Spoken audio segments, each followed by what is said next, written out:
Assalamualaikum warahmatullahi wabarakatuh. Selamat pagi. Bertemu lagi dengan saya ya di pertemuan yang sama, masih pertemuan yang sama. Makanya saya bajunya belum ganti ya. Jangan dikira ini beda hari ya, terus saya nggak ganti-ganti baju gitu kan. Namun di part yang kedua, di part pertama kita sudah membahas berkaitan dengan latihan rekursif, di mana metode rekursifnya sudah kita pelajari di minggu lalu. Lalu latihan beberapa soal sudah kita bahas pada part yang pertama. Nah, sesuai dengan janji saya akan masuk ke part kedua, yaitu pengenalan konsep pointer. Ya, kenapa ini saya ingin langsung masukkan di pertemuan ke-10 ini? Karena jika ini disampaikan hanya dengan satu pertemuan, saya rasa cukup. Saya rasa kurang cukup. Ya, kenapa? Karena kalian sebelum memahami passing parameter by reference, kalian harus lebih jelas terlebih dahulu bagaimana konsep pointer itu sebenarnya berjalan ya, ataupun bagaimana sih pemahaman yang bisa kalian dapatkan dalam konsep pointer. Maka itu eh, satu bagian saya akan jelaskan di minggu ini, yaitu pertemuan ke-10. Nah, nanti untuk subprogramnya yang menggunakan pointer nanti akan kita bahas di minggu minggu depan. Oke, tujuan perkuliahan kalian untuk pertemuan yang ini saya cuplik sedikit, yaitu kalian memahami konsep pointer dan implementasinya dalam program, itu dulu. Untuk yang tujuan perkuliahan kedua sama yang ketiga, saya tunda di minggu depan. Oke, outline-nya nanti pointer, yang subprogram passing by reference dan contoh latihan akan dibahas di minggu ke-11 ya. Jadi kita fokus di pointer terlebih dahulu, sedangkan 2 dan 3 ini saya akan sampaikan di minggu ke-11. Itu. Oke, ini pretest. Bisa kalian jawab ya untuk mengingat-ingat kembali, sebutkan apa yang dimaksud dengan subprogram, baca lagi, sebutkan perbedaan antara fungsi dan prosedur, apa yang dimaksud dengan rekursif, dan apakah mungkin rekursif dibuat berbasis prosedur. Nah, jelaskan alasan Anda. Nah, itu bila saya ingin uji kemampuan kalian lagi, sembari mengingat lagi materi-materi yang sudah kita bahas di minggu-minggu sebelumnya. Oke, saya akan mulai masuk ke pointer ya.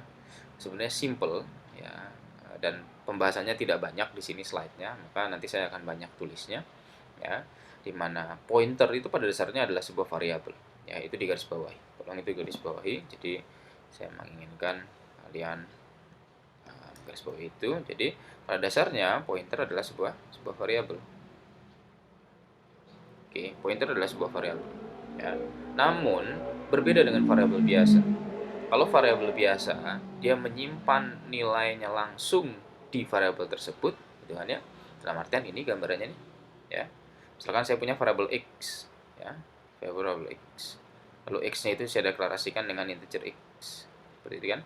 Lalu misalkan ada operasi x sama dengan 13, maka 13 ini akan dimasukkan ke memori yang dia memang ditempatkan untuk variabel x, seperti itu ya. Penggambarannya kotak, walaupun di komputer ya nggak kotak ini juga ya. Jadi kotak ini bernama x dan isinya adalah 13, langsung diisi di sini. Nah, lain halnya dengan pointer. Ketika pointer ya seperti ini px ya, maka kotaknya atau memorinya ini berisikan address dari memori lain ya. Jadi di sini adalah isinya address, isinya adalah alamat. Nah, jadi kalau di sini kan setiap ini punya alamatnya. Ini misalkan alamatnya adalah 11 2 2 3 4 11 2 2 3 4. Nah, ini juga sama. Nah, otomatis 11 2 2 3 4. Misalkan ini alamat memorinya 11 2 2 3 4, ataupun ini alamat kamarnya lah, alamat rumahnya. Ya. Nah, X ini yang tadi nilainya 13 punya alamat 11 2 2 3 4. Ketika variabel pointer ingin dihubungkan dengan X, maka isinya nanti di sini bukan nilai 13, tetapi isinya adalah 11 2 2 3 4. Efeknya apa? Efeknya adalah karena ini terbentuknya adalah link, maka ketika ada perubahan di PX itu berimbas ke perubahan di X juga. Ketika X-nya ini diubah, maka itu juga sama yang dibaca oleh PX. Nah, itu menariknya nanti. Ya. Imbas perubahan itu yang bisa kita gunakan, ide itu yang bisa kita gunakan nanti ketika passing parameter by reference ya. Tapi saya balik lagi di pointer. Jadi pointer merupakan variabel, hanya saja berbeda, sedikit berbeda ya dengan variabel biasa. Yang mana ketika variabel biasa ya nilainya itu langsung disimpan di di memorinya dia ataupun di kotaknya dia lah kalau di sini gambarannya. Ya, namun ketika pointer dia itu sebenarnya cuma sekedar menunjuk ya pointer pointer pointer laser kan yang berarti kan menunjuk gitu kan ya. Ya. Nah, dalam artian dia hanya merujuk ya atau mereference. Nah, seperti itu. Atau menyimpan alamat dari variabel yang menyimpan nilai sebenarnya. Yang berbeda dengan variabel biasa yang menyimpan nilai miliknya sendiri. Gitu ya. Nah, contoh ya. Ini implementasinya sebenarnya nanti ini oke. Tapi sebelum ke sini saya ingin simulasi dulu di sini. Oke ya. Di sini. Sorry, ini tadi belum dihapus. Misalkan gini.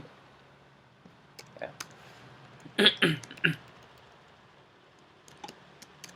Ya. Integer A misalkan ya, ada juga integer B ya. Lalu saya punya integer pointer C itu ya. Nah, lalu saya isi A itu sama dengan 5 ya. B itu sama dengan 7 ya. Sedangkan C itu nanti isinya adalah alamat si A ya, misalkan gini ya. Apa yang terjadi sebenarnya? Ini tidak ada contoh deklarasi. Oh, ada ya di sini contoh deklarasinya. Ini contoh menggunakan sebenarnya ya. Jadi di dalam penggunaan pointer nanti ada dan ada tanda bintang. Nanti bedanya apa? Nanti akan kita coba langsung implementasikan saja. Ya, namun untuk menjelaskan ini saya butuh penggambaran seperti ini. Ya, ini saya screenshot dulu sebentar. Sorry. Itu nyimpan di desktop. Oke. Masukkan di sini. Kayaknya sudah cukup, geser saja di sini. Oke ya. Nah, kita coba ya. Coba simulasikan ya. Nah, dua ini ya, kita coba dua ini nih. Ya. Dua ini simulasinya gimana sih? Ya. Ketika integer A, maka nanti akan disiapkan sebuah memori. Lagi-lagi ini hanya penggambaran saja ya. Di komputer tidak laju membuat kotak, sebenarnya tidak ya. Dia hanya menyimpan memori. Dia akan mengalokasikan sejumlah memori berapa bit tergantung integer itu butuh berapa bit ya, yang mana ini miliknya nanti variabel A ya. Namun pada dasarnya dia itu punya sebuah alamat ya. Jadi ini misalkan A ini misalkan alamatnya adalah 112234 tadi ya. Ya, lalu B ya, ini misalkan alamatnya 112235 misalkan AB. Sedangkan C ya, tipenya adalah pointer. Ingat ya, apa saya kasih tanda apa ya? Misalkan di sinilah saya kasih bedakan pointer yang mana alamatnya. Walaupun variabel pointer, tetap dia adalah variabel. Ya, maka itu dia pasti memiliki alamat memori. Misalkan 112236 misalkan. Ya. Nah, lalu A diisi dengan 5. Saya ubahlah gambar penanya, misalkan saya ubah jadi merah. Oke, ubah jadi merah. Oke ya. Nah, A itu sama dengan 5. Misalkan di sini 5 artinya. Nah, itu ya. B sama dengan 7. B sama dengan 7. Itu ya. C-nya diisi dengan alamatnya si A ya. Dan ini ya, simbol dan ini itu artinya dia akan mengambil alamat dari sebuah variabel A. Nah, ketika di sini misalkan alamatnya adalah 11234, maka C isinya adalah 2234. Mengartikan apa? Mengartikan ini akan link ke sini. Nah, ini akan link ke sini, ya. Sehingga mengakibatkan apa? Mengakibatkan seperti ini. Ya. Ketika pointer C itu sama dengan 8, C isinya, apa yang terjadi coba sekarang? Cout A ya. Ini nilai A misalkan. A. Oke, ini cout B.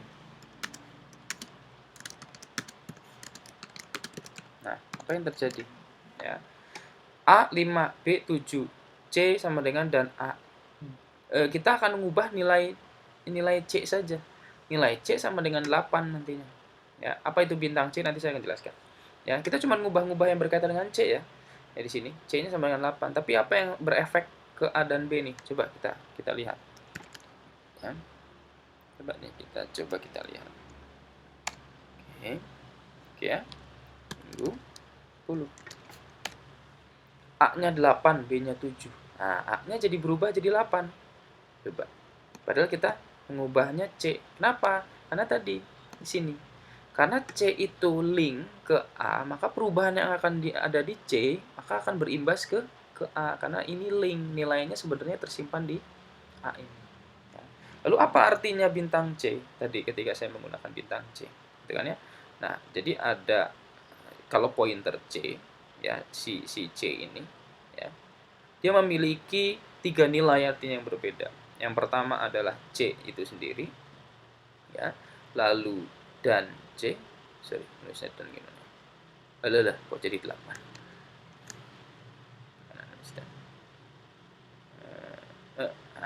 Dan C, sulit banget ya nulis pakai pena ini. Lalu ada bintang C. Ini beda semua artinya. Ya. C itu akan memberikan nilai apa? Misalkan saya nanti Cout C ya. Ada lagi Cout dan C. Ada lagi Cout C ya. Kondisinya kalau seperti ini ya, Cout C ini akan memberikan nilai ya seperti halnya kita Cout A. Cout A dalam artian pasti kita akan mengambil nilai 5, itu kan ya. Ya saya misalkan ganti warna biru. Biar kelihatan. Ya. Ya, ketika kita Cout C, apa yang dilakukan? Ya. Sama halnya seperti halnya kita mengambil Cout A. Cout A itu pada dasarnya kita akan mengambil nilai yang tersimpan di variabel A. Nah, kalau Cout C, artinya kita akan mengambil nilai yang tersimpan pada variabel C, yaitu 1, 1, 2, 2, 3, 4. Atau dalam artian menyimpan alamatnya si A. Ya. Terus Cout dan C. Dan C ini apa? Dan C ini adalah, dan ini tadi adalah keyword untuk mengambil alamat dari sebuah variabel C. Gitu kan ya? Misalkan ini dan A, artinya dia akan mengambil alamat dari variabelnya si A. Ya, maka dan C itu akan berisi nilai ini alamatnya si C 1, 1, 2, 2, 3, 6 seperti itu. Sedangkan kalau Cout bintang C itu digunakan untuk mengakses nilai yang tersimpan pada memori yang dirujuk oleh variabel C. Nah, panjangnya. Oke, bintang C itu memiliki arti ya, nilai yang tersimpan pelan-pelan nih, simpan pada atau dalam pada aja ya, pada memori yang dirujuk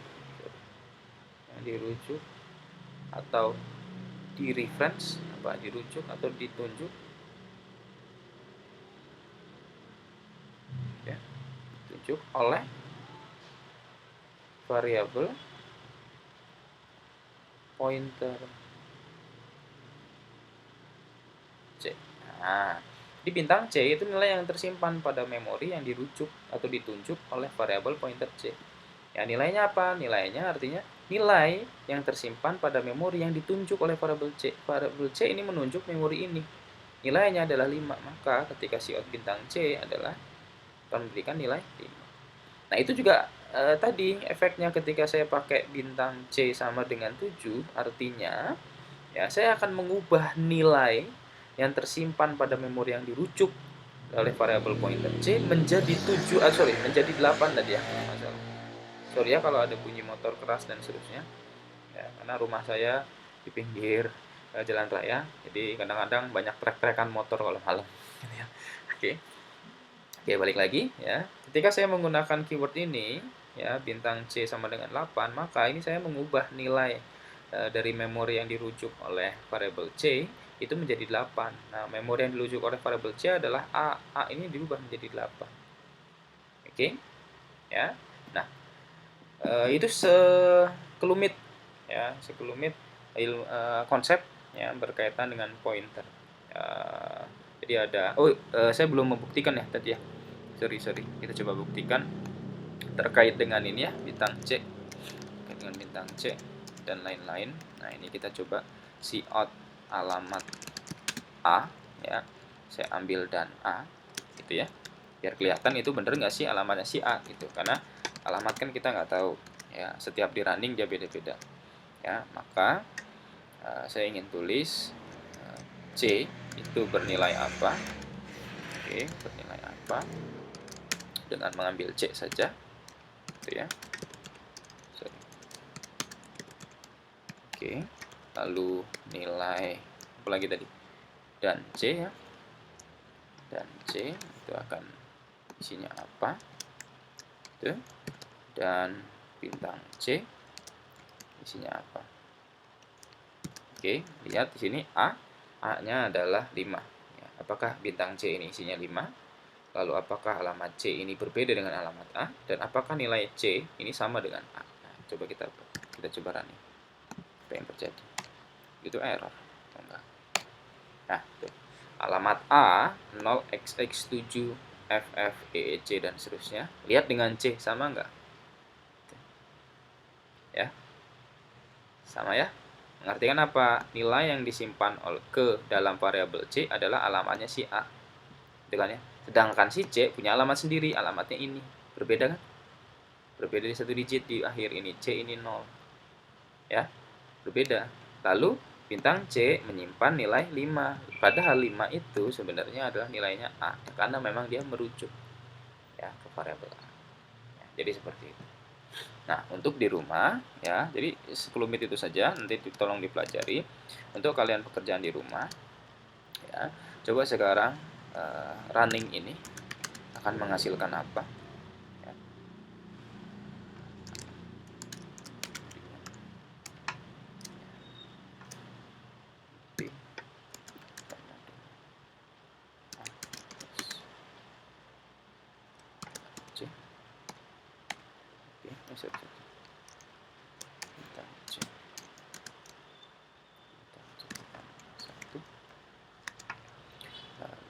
C sama dengan B ya.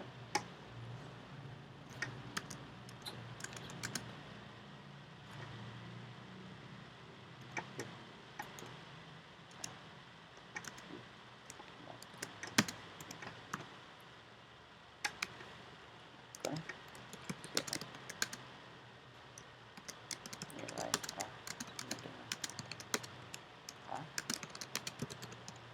Oke, lihat nilai B sama dengan B. Oke, ini silahkan di running ya, akan menghasilkan apa ya. Ini silahkan di running ya. Tugas untuk pertemuan yang hari ini ya, saya meminta running program ini ya, lalu dia akan memberikan output apa, itu yang pertama ya. Lalu yang kedua adalah mengapa kok bisa dia memberikan output tersebut. Simulasikan step by step yang terjadi dari tiap-tiap sintak ini ya, apa yang dilakukan dan seterusnya, perubahan-perubahan menunjuk dan seterusnya ya. Jadi ketika ada perubahan menunjuk ya gambarkan ya, awalnya dia menunjuk ke sini gitu ya, misalkan awalnya dia menunjuk ke sini, saya pakai gambar yang misalkan saya pakai warna yang lain, misalkan hijau ya. Awalnya dia menunjuk ke sini, tetapi ketika dirubah misalkan ya, sekarang ada perubahan, ternyata C itu akan sama dengan dan B misalkan gitu, maka di sini tidak lagi berguna nih yang ini. Ini diganti menjadi ini. Dalam artian isi di sini juga berubah. Ya, tidak lagi 1 1 2 3 4, tetapi isinya akan berubah menjadi 1 1 2 2 3 5. Nah, itu tolong gambarkan perubahan-perubahan yang terjadi, simulasikan seperti itu, tulis di atas kertas dengan tangan kalian sendiri ya, tidak perlu diketikkan karena emang nanti repot. Ya, tulis di kertas, kertasnya difoto, nah itu yang diupload. Ya, kertasnya difoto, itu dimasukkan ke PDF ya. itu yang di-upload ya, PDF yang berisi penjelasan kalian lembar per lembar itu yang di-upload ya ke dalam penugasan Google Classroom nanti yang akan saya sediakan. Gitu ya. Oke, mungkin itu yang bisa saya sampaikan terkait dengan konsep pointer ya. Untuk minggu depan kita akan mulai masuk ke subprogram yang mana menerapkan pointer di dalamnya untuk menerapkan atau untuk mengimplementasikan konsep passing parameter by reference. Oke. Untuk bila terkait dengan pointer ada pertanyaan, silahkan berikan komentar di material perkuliahan yang ada di Google Classroom. Untuk pertemuan kali ini saya cukupkan sekian. Terima kasih atas perhatiannya. Lebih dan kurang saya mohon maaf. Kepada Allah subhanahu wa ta'ala pun saya akhiri. Wassalamualaikum warahmatullahi wabarakatuh. Selamat pagi.